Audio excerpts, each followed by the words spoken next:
يلا سير على خلاص. الله.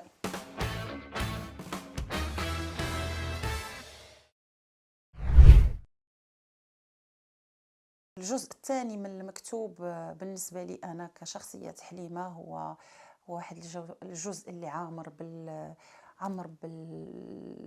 يعني بالتشويق، بالأحداث كبيرة، بصدمات، بمواجهات، ب...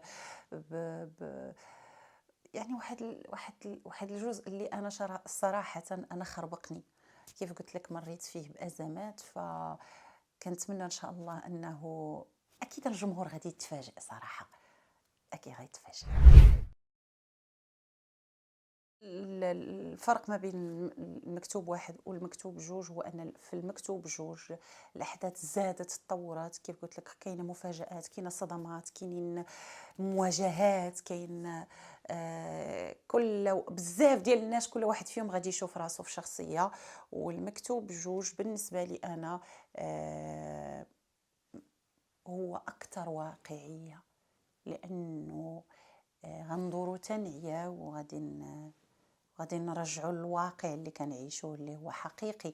ما غاديش نبغي نوضح اكثر، ولكن في المكتوب كاينه نهايه غيتوقعوها الجمهور اللي هي اللي كتعاش في الواقع.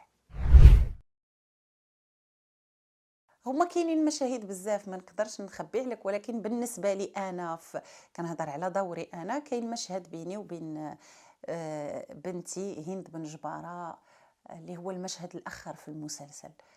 غادي يفا كارطون ان شاء الله. ما نقدرش نقول لك عليه، ولكن خليتي يكتشفوا الجمهور ان كاين مشهد صعيب بزاف، ماشي مشهد واحد، مشاهد كثيره. الا قلت لك خلاصتهم بحال قلت لك لاشيت ديال العمل. تعطيني واحد لانديز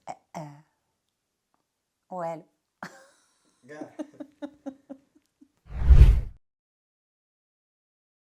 وبزاف. علاش قلت لك انا المسلسل المكتوب في هذه السنه هذه عامر من المفاجات، بالصدمات، بشحوايج اللي غادي يقول الناس ما يمكنش يتقبلوا من العقل. داكشي علاش كله المسلسل فيه دي شوك، فما نقدرش نختار حاجه على حاجه.